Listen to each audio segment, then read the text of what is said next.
The Chat on Newsday Amarillo and News Channel 10-2. I'm David Lovejoy. And if you're looking for a break, go to Broadway. I'm Chuckalicious, Chuck Williams. Joining us back again this week is Dr. Haley Owen. She's with Livingston Hearing Aid Center here in Amarillo.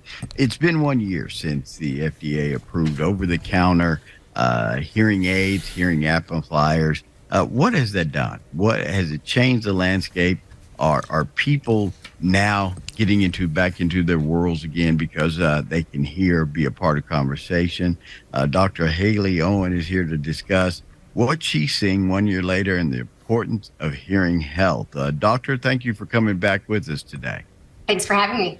Anytime. Now, why was the announcement of those over-the-counter hearing aids so significant? It really caused a ripple across the medical world, and especially when it came to hearing. So, I mean, this ruling was 5 years in the making, and it's now been almost a year. Over-the-counter hearing aids have been available since October of 22, and the biggest takeaway from it is really just getting accessibility and affordability for hearing devices. It's generated kind of a curiosity and an interest, and has allowed people to treat their hearing loss earlier rather than waiting until it's a severe problem. With this over-the-counter hearing aids, I look at them like, I guess you're going through like the same thing they did with the over-the-counter eyeglasses. Hey, you have trouble seeing? Hey, buy these here, 3.75, put them on. Whoa, I'm looking and seeing again, Was that any impetus towards swinging the over-the-counter hearing aids, you think? I think, the number one barrier for people treating their hearing loss is cost. And so by allowing some of these devices to be, obtained over the counter, we've really taken away that barrier of cost. Now, there's going to be a varying degree of quality, like with any product out there. Right. There's going to be some varying levels of quality and features, but ultimately, it's helping to change the attitudes towards treating hearing loss, towards hearing loss in general, wearing hearing aids. The technology has advanced so much, and having these over the counter, it's really helping to erase the stigma. Mm-hmm.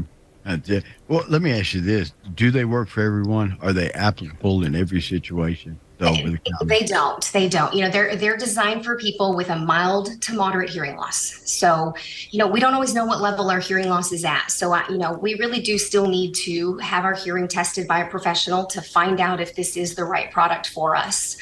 They're not designed for children. There are also some losses that are treatable medically, some surgical intervention there.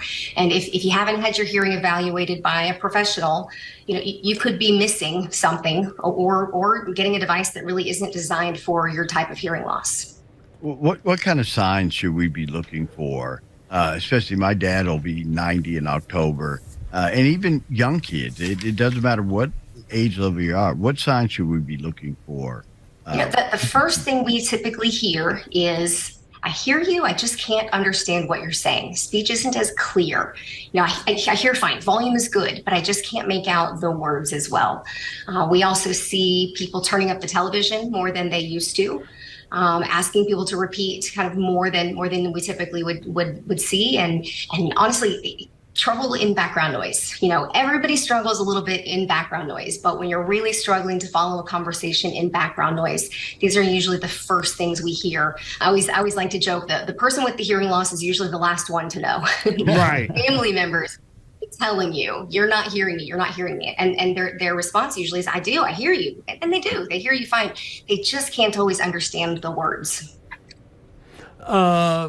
My wife calls that selective hearing in my case, but you get the general gist. I know bringing on that hearing loss, okay, we rely on headphones to hear. And in some cases, with the technology and everything, it doesn't always work because of the technology, but still, this is one way if you're subjected to loud noises and sounds, especially this close to the eardrum or whatever, this can cause a problem too, can it not?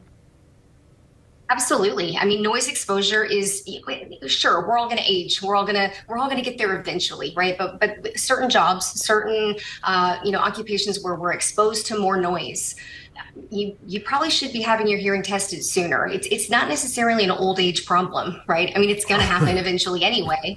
But it doesn't necessarily have to be related to age. And it's okay to just go ahead and get it checked sooner. It's okay to go in. We see it a lot with dentists. They're exposed to the drill, that kind of high frequency sound, which causes some hearing loss. And, they're, younger. They might not necessarily think about having hearing loss, but it's never a bad idea to go ahead and just get it checked, sooner. If you're noticing anything at all about your hearing, what's the worst that can happen? We uncover hearing loss earlier and we treat it sooner, and that's just better for you in the long run.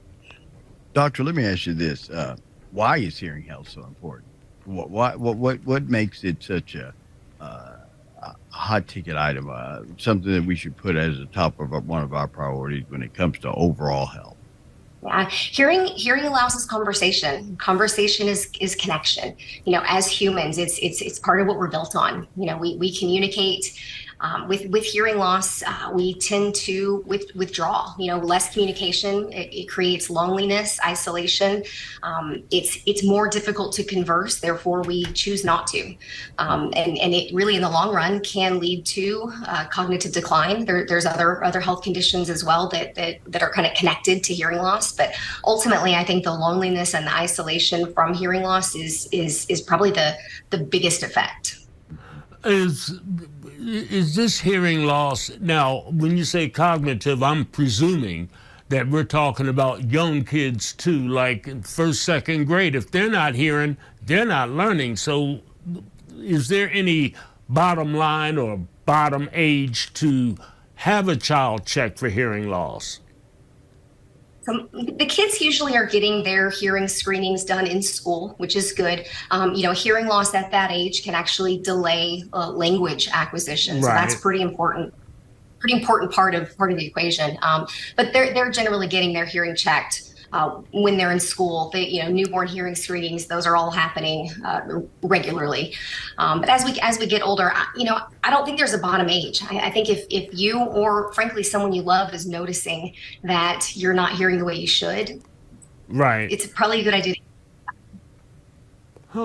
Dr. Owen, one of the most key things, important things about when we start talking about hearing loss is support and the fine tuning. And that's what Livingston really offers a consumer or a customer or a patient, is that you're not just coming to pick something up off the counter of my store.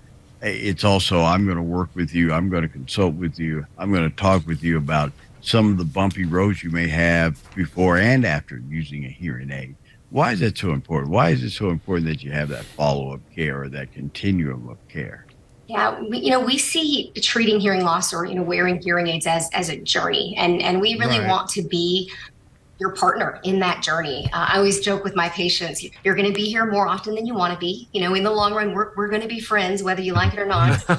Hearing aids require, unlike most technology products out there, right? Hearing aids are in a warm, moist part of the body. There's moisture, there's wax, things get clogged up. So hearing aids require more maintenance probably than most of your electronic devices do. And hearing loss changes over time. So hearing aids need to be continually adjusted, reprogrammed. Hearing needs to be retested, at least once a year, so that we can kind of stay on top of any changes that are happening in your hearing, and also any changes that are happening with the hearing aid. So, we really see it as a journey, as a partnership where, you don't just come get the device from us and then, we see you again 5 or 8 years later. We like to see you back in regularly to just make sure.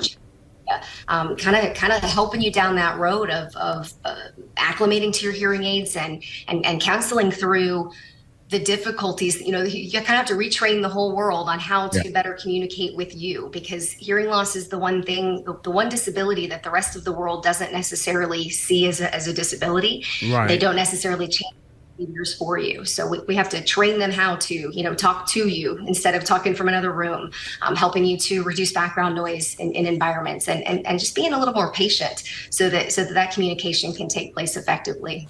What you said earlier about that you're not opposed to the over-the-counter hearing aids. You're not saying it's a bad thing. What you're trying to really relay the message is, if there's a hearing issue, just getting hearing aids sometimes won't solve the problem. There might be some treatment or some things that you can do that would be restorative or helpful in your hearing journey. Why is that so important? Why is that the major push you're talking about?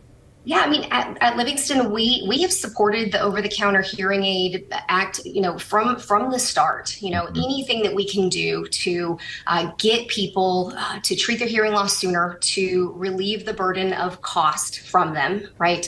We see that as a good thing. Now, at the same time, not every hearing loss is going to be treatable by these over-the-counter devices. They're specifically designed for that mild to moderate range, so that they can't cause damage. We don't want to put a device out there that's too strong for someone with a mild loss. So, they're a good thing. At the same time, there are hearing losses in that moderately severe to severe range that need that professional treatment. That they're just a little bit more involved, and they need a professional to kind of help make the hearing device successful, to make the patient successful with communication. Like a person that works a jackhammer all day, all right, we know he's going to have a little problem. Is hearing loss reversible? Most of the time it's not. There are a handful of hearing losses that are medically treatable. You could have fluid in the ears, pretty simple surgery to solve that. There's some middle ear conditions that can be treated, but most of the time hearing loss is a permanent condition that, hearing aids are really the only option. And frankly, the longer we wait to treat the hearing loss, the worse it gets, which makes hearing aids actually less effective in the long run. One last question for you, Dr. Owen. What can we do as patients or as consumers, whatever you want to refer to us as, to protect our hearing? What are some of the things we can do to try to maintain where we're hearing at now? Yeah. Anytime you're around, I always like to say, if you can't speak over it, it's probably too loud, right? So anytime we're around these louder sounds, think even, 4th of July fireworks, or Right. you're at a concert, mowing the lawn. Frankly, we do this, pretty regularly. Anytime the sound is too loud to have a conversation over, you probably should be wearing some form of hearing protection. You can get some of the, just kind of the inexpensive foam plugs. Those do a pretty good job, all the way up to custom protection, where we can actually make a mold of the ear and get you a custom fit device like that. But I mean, anything you do. My husband was in the military, and he would always tell me they would just stuff cigarette butts in their ears. Right. Whatever. Right. It's probably not the best form of hearing protection out there, but it's anything you got to do to protect your hearing in that environment. We only get it once, and we can't get it back once it's damaged. It's not very hygienic, I'll tell you. No. Give Dr. Owen a call at Livingston Hearing Aid. They're located right here in Amarillo at 1600 Coulter, Suite A105, or give them a call at 806-553-6695. Open your world back up. If you're having issues with hearing, it's a way to get back and connect and be a part, and not just being to the side of things. It can change your life. It can change your world. Dr. Owen, thank you for your time. Thank you for hanging out with us and coming back. Absolutely. Thanks for having me. Hey, guys, have a great and safe weekend. You know my 2 rules. Be kind, be careful. We'll see you bright and early Monday morning right here on the chat.